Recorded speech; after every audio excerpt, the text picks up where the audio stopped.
Salut tout le monde et bienvenue sur What Catch SmackDown. Le show bleu aura été plutôt solide cette semaine avec plusieurs matchs importants vers la route de Elimination Chamber, point très important avant d'atteindre WrestleMania. On commence directement avec le segment d'ouverture où Tiffany Stratton fait son retour, mais elle se fera interrompre par Nia Jax et Lash Legend. Et elle se fera aussi interrompre par les championnes du monde par équipe, Rhea Ripley et Io Sky. Tout ça va nous mener à un match pour le titre par équipe féminin, mais ça va partir en total chaos. Les 4 femmes vont se battre un peu partout avec des tables, elles vont en casser même. Io Sky qui va passer entre la deuxième et troisième corde pour s'écraser sur Nia Jax qui elle-même s'écrasera sur une des tables pour la casser. Et Lash Legend qui fera passer Rhea Ripley à travers une des barrières de sécurité. Nos 4 catcheuses vont se retrouver donc au sol. Les arbitres donc décideront de terminer ce match par un no contest. Je mets la note de 3 sur 5 pour ce match parce qu'il aura été très intense, il aura été brutal et j'ai trouvé qu'il était très intéressant et ça va encore donner de l'ampleur et une autre dimension à ce titre par équipe féminin.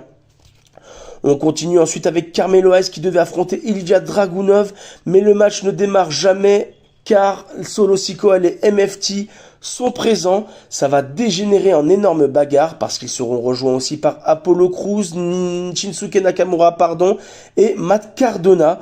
Donc du coup ça va dégénérer en énorme bagarre sur le ring. Le général manager Nick Aldis va donc transformer cette énorme bagarre en match par équipe 5 contre 5. Et le clan de Solo Sikoa va prendre l'avantage et même remporter la victoire grâce à la prise de finition de Tama Tonga sur Carmelo Hayes. Donc un très très gros match, Ils auront tous eu un petit peu la lumière sur eux, leur petit moment de caméra si je puis dire. Très gros match, très intéressant. On aura aussi également à la fin de ce match, pendant la célébration de la MFT, l'intervention des Wyatt Six. Ça se terminera donc comme ça pour le deuxième match. Je mets la note de 3 sur 5 également, car ça aurait été un bon match. Ensuite, on aura le match de qualification pour le Elimination Chamber féminin entre Alexia Bliss, Julia et Zelina Vega.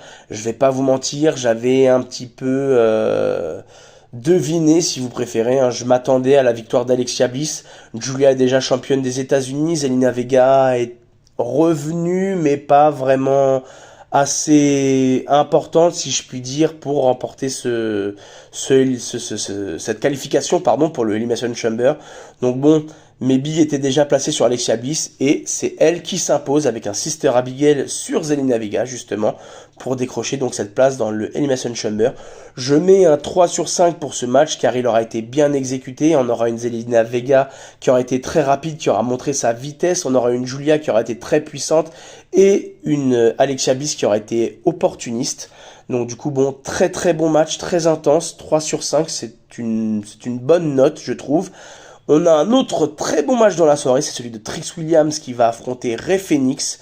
Donc un très très gros match. Ils vont nous montrer du spectacle, de très bonnes prises, très très bien effectuées. Un Rey Fenix toujours spectaculaire et un Trix Williams au rendez-vous. Donc du coup, bien évidemment, ça finira par un trick shoot très impressionnant de Trix Williams sur Rey Fenix, qui l'emportera. Je mets donc la note de 3 sur 5 également pour ce match. Un match très puissant. Et on voit Trix Williams qui continue de monter en force dans le show bleu.